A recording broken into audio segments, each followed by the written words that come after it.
everyone. My name is Lindsay Kim, and I'm a senior class officer. I have the pleasure of introducing our keynote speaker today, Mr. Tim Spicer.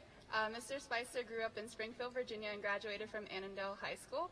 After high school, he attended Northern Virginia Community College before transferring to the University of Virginia, where he majored in history.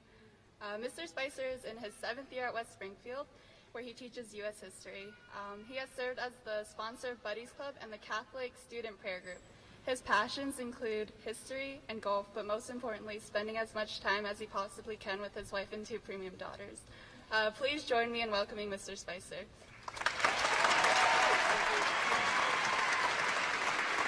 Great job, Lindsay. Thank you very much, Lindsay. And thank you, class of 2016, for the tremendous honor of being your graduation speaker. You know, by far the best thing about being your speaker is I get the best seat in the house to look at you and say, you did it. And you've done so much to get to this moment. And today, your only job is just to walk across this stage. But have you ever wondered exactly how much work, how much effort, how much drive it's taken you to get to this moment? From conversations with your outstanding teachers, I've investigated the question, what does it take to be a graduate of West Springfield High School? On average, you've taken 264 tests and quizzes, answering 9,240 questions. You've written 15 papers. You've given 24 class presentations. You've solved 1,430 math problems. You've conducted 22 science labs. You've taken 3 pages of notes per day for a total of 2,160 pages of notes. You've spoken and signed foreign languages beautifully. You've explored a diverse range of electives. You've made fantastic music in choir, band, and orchestra. You've produced amazing works of theater. And you've competed on elite sports teams. But this doesn't include your daily grind. You know, your alarm clock has gone off 680 times. For some of you, as early as 4:45 in the morning. You've attended 3,400 classes. If you combine all the tests, all the quizzes, all the homeworks, all the papers, all the labs, all that stuff, and if you just put it into paper, you've done enough work to fill up like this much paper.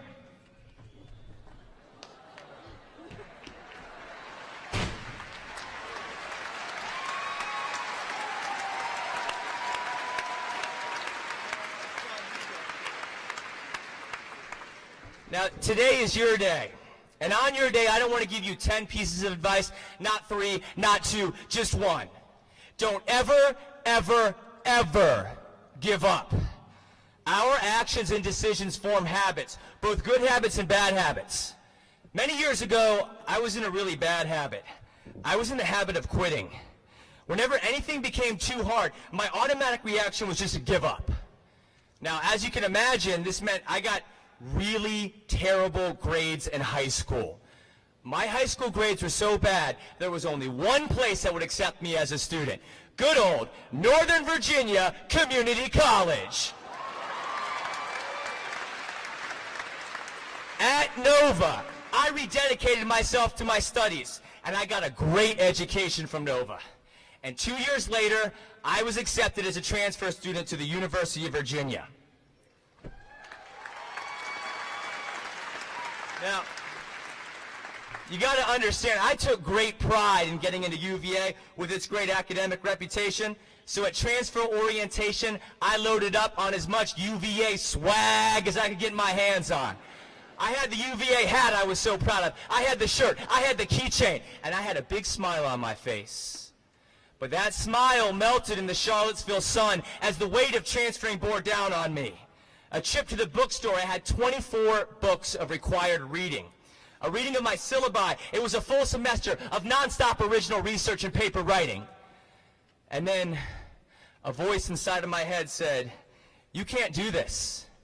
This is too hard. You're not smart enough to go to UVA." On the non-academic side of life, things weren't any easier. You see, the handful of friends I had from high school who went to UVA, they were scattered all over Charlottesville. I was living in a house with 7 strangers, walking from class to class by myself, not knowing anyone in my classes. And in the dining hall, I ate all of my meals by myself. I'll tell you a funny story with a sad ending. It was 4 days into the semester. I was coming off 3 miserable class experiences, sitting all by myself at dinner, when I saw the ice milk. Now, I had heard about the ice milk. It was better than ice cream, and it was better for you. You had to get the ice milk. So I said to myself, well, I saw the ice milk was in little clear cups, sitting on ice, right next to the waffle presses. But I said to myself, Spice, your life can't possibly get any more miserable. You might as well see if ice milk can fix everything. So I grabbed a cup, I downed the cup, and I couldn't get over how much it tasted like raw eggs, like raw waffle batter. Do you remember I said it was right next to the waffle presses? At that moment, I took an inventory of my life. I wasn't doing well in school. I was sitting all by myself at dinner, and I was literally eating raw, uncooked waffle batter. And in that moment, that old nasty habit overcame me. So I quit. I withdrew from UVA. The experience was too painful. I knew I had to make it go away, and I only knew one way to do so. That UVA hat that I told you about that I was so proud of, I threw it in the trash. And I drove north on Route 29 to safety. And at first when I got home, I said, you made the right decision. All my problems had gone away. Until I realized they hadn't at all. Late on Sunday evening, I asked myself a critical question. If I give up on this, what else am I going to give up on in life? I knew it wouldn't be easy to go back and finish out this semester, but I knew it wouldn't be easy living the rest of my life with regret, knowing that I couldn't do it, knowing that UVA got the better of me. So I looked at my schedule, 9 a.m., History of England.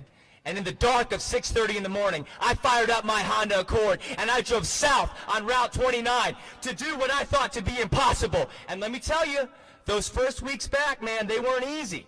But each day got incrementally better.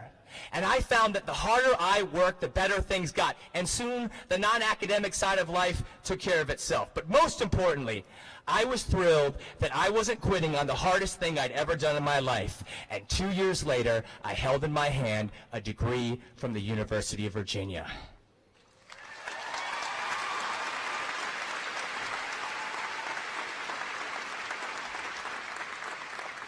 Two pieces of wisdom. One, your years in high school are nowhere near the best years of your life. The good stuff is in front of you, it's not behind. But two, it doesn't get any easier. As a matter of fact, it actually gets harder. Don't let that discourage you. When you face a future difficulty you think impossible, remember a time that you overcame great difficulty in your past. For me, it's always, if I have a hard thing coming up, I say, okay, I didn't think I could do the UVA thing, but I did it. So I know I can do this too. You do the same. But you might be asking, what's my moment? What great thing have I overcome? Why not today? You didn't want to answer that alarm clock 680 times. You didn't want to take those tests, do those labs, do those notes, and I know you didn't want to write that paper after some history teacher told you that you'd have a snow day. But you did it. You navigated the difficult academic, social, emotional, and time-consuming years of high school, and you can rise to the occasion in the future. But you must never, ever, ever give up. So class of 2016, we're going to end with something that Miss Brandt has said has never been done before at a West Springfield graduation. You're going to take an oath. In a moment, I'm going to ask all of you to stand. I'm going to read you scenarios of difficulties you'll likely encounter. And at the end of each scenario, I'm going to ask you, will you give up? And the answer is no. But you're going to scream it as loud as humanly possible. I want your parents' and your grandparents' ears to be ringing. I want to send shockwaves all over the campus of George Mason. Class of 2016, let's make history. Class of 2016, please stand.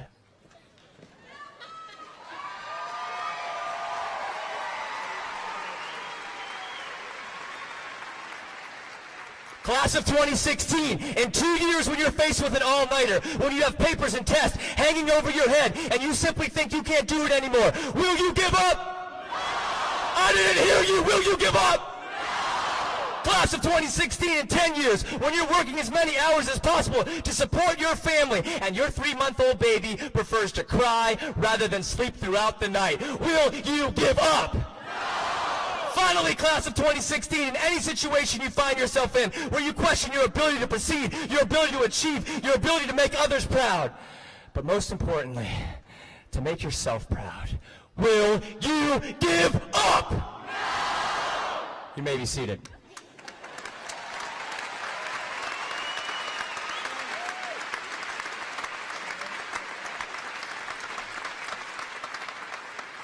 On behalf of all teachers at West Springfield High School, we offer you our deepest congratulations. Remember, the bond between teacher and student, it never goes away. No matter where you are, no matter where we are, we will always be connected and hoping to reconnect with you on your journey. Thank you very much and congratulations.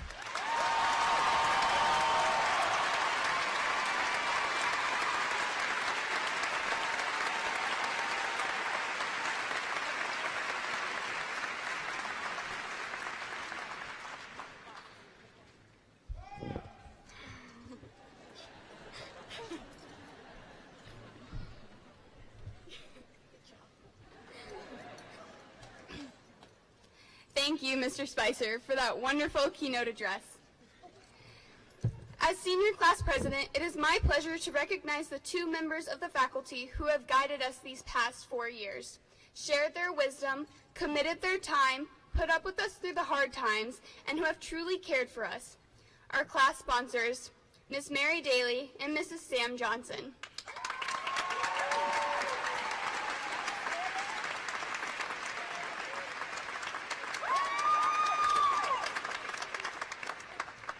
On behalf of the senior class, we want to thank you both for the many hours you have spent with us. It's been very fun and rewarding, but most of all, it's been memorable, and we owe it all to both of you. And now the moment we've all been waiting for. You are now about to walk across this stage and receive the symbol for 12 years of hard work. 12 years of education that will serve you for the rest of your life. As you walk across the stage, don't forget the family cheering you on in the stands is that same family that has supported you throughout those 12 years. Please welcome our 2016 name readers, Mrs. Holly Walter and Mr. J.T. Aluconas, as they read the names for each graduating member of the class of 2016.